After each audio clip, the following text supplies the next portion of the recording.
Joining us to discuss this evolving situation, we're joined by first Ali M. Bushback, who is an independent Palestinian researcher in Cairo.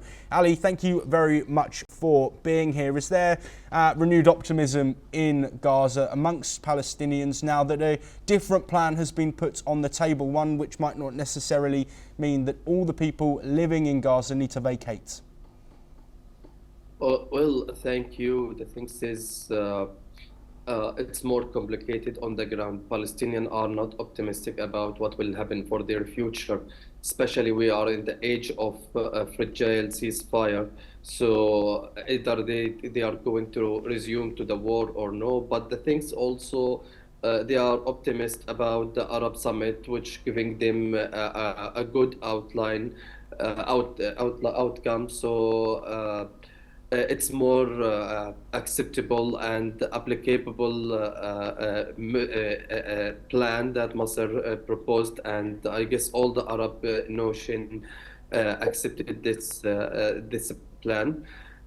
This countering the Donald Trump, as you said, alternative plan to Donald Trump, Middle East Riviera, and there is a team from Egypt and Qatar and US, UAE, Emirat, and Jordan. They will go to convince Donald Trump with the coming week, I guess.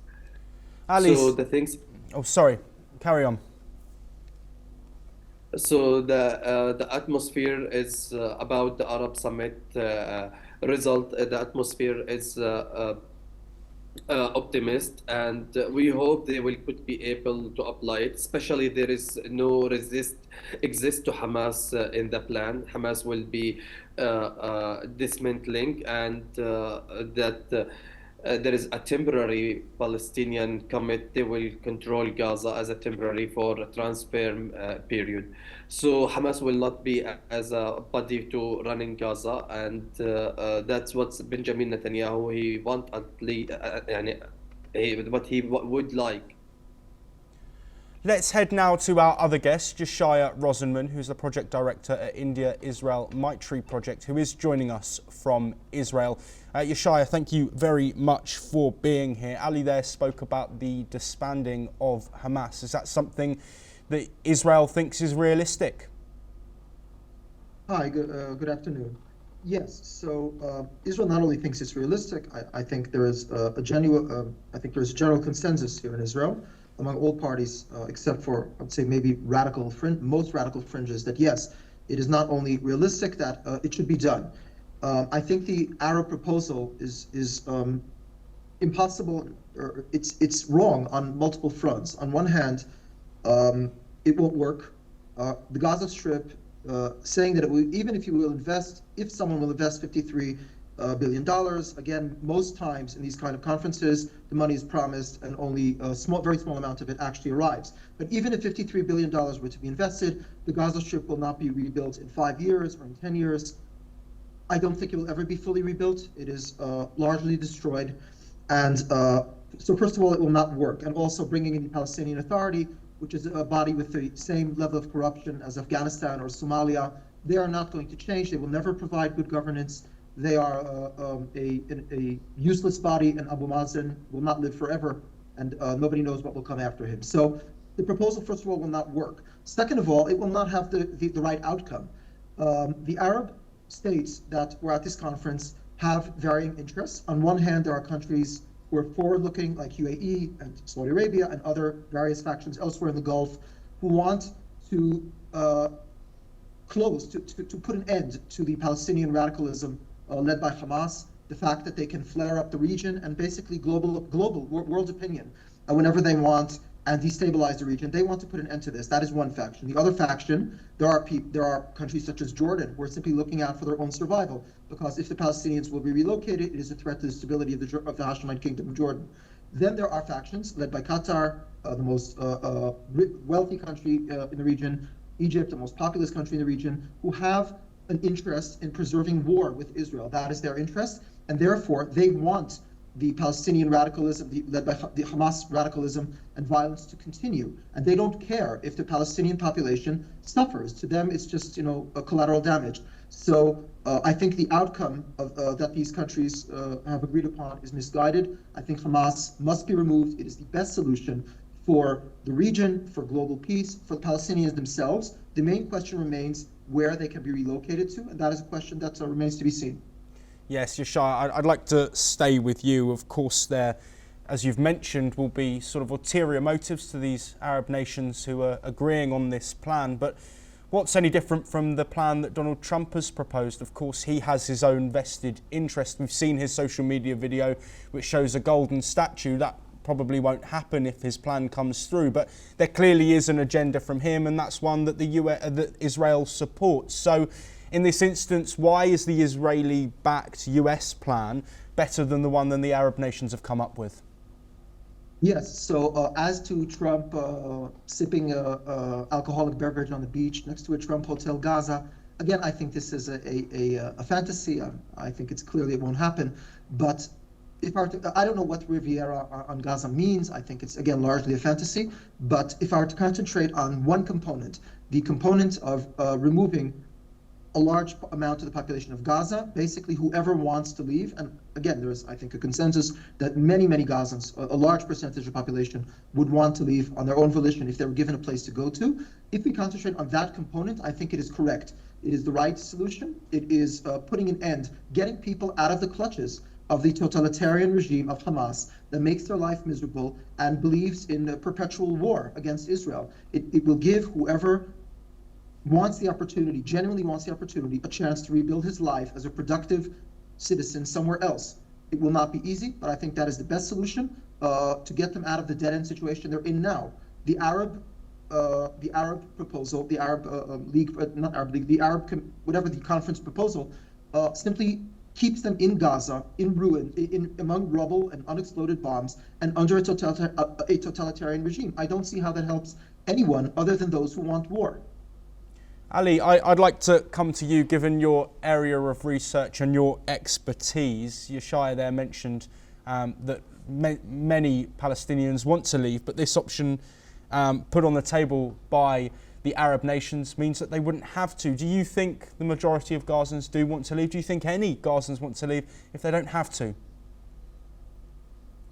Well, the thing is, according to Arab nation, there is no displacement for the Palestinian or Gazan who want to rebuilding their area.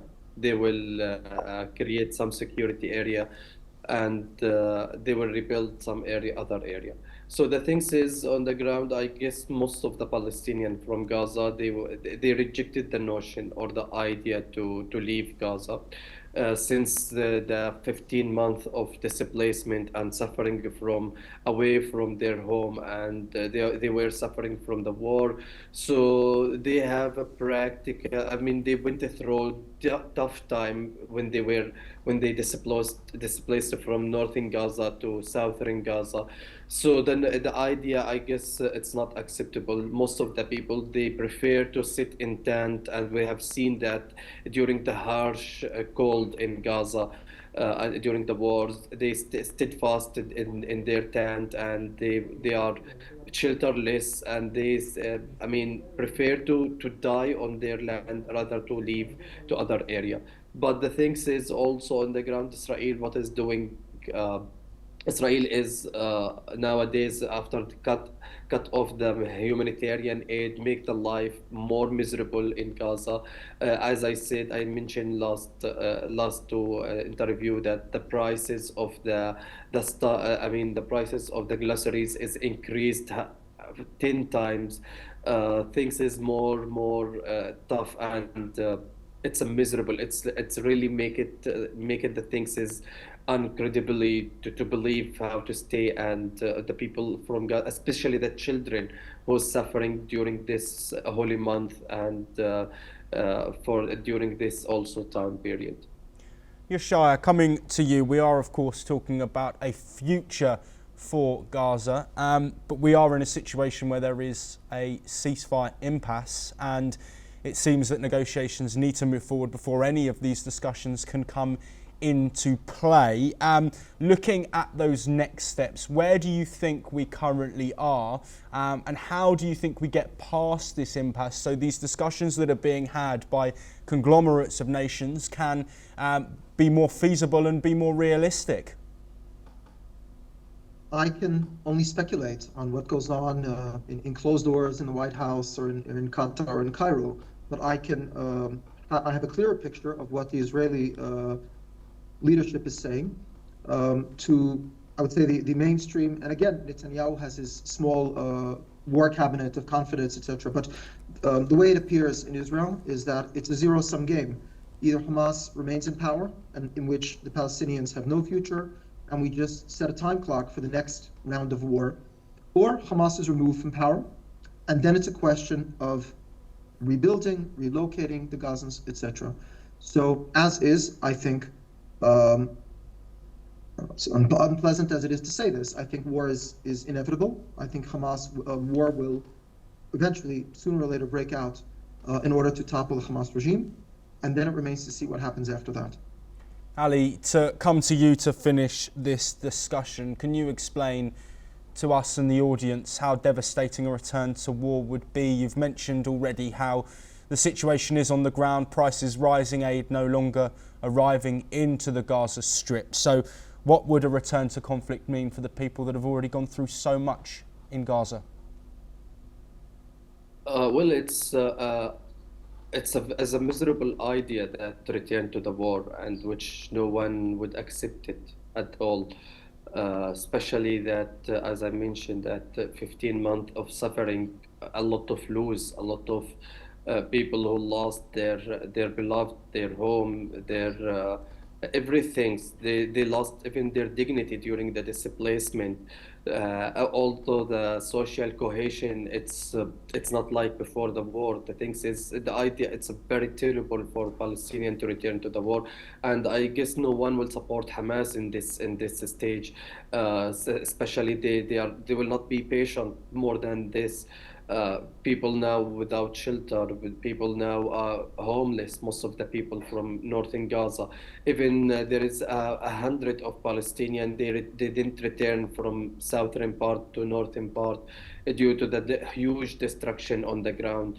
So the idea to return to the war, it's not acceptable, I guess. And Hamas believe in that, and Hamas knows that very well, that there is Palestinians, they don't have enough patient to handle this again, to handle the war. That's it. Hamas accepted the Arab nation despite they will not be the body of ruling Gaza, and I guess Hamas will accept also to extend the first phase in some way.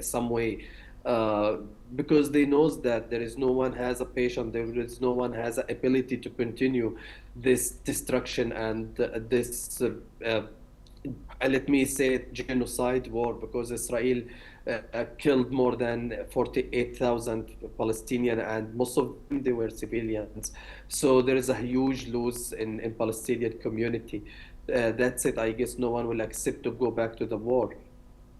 Ali and Yeshaya, thank you very much for joining us. The situation, of course,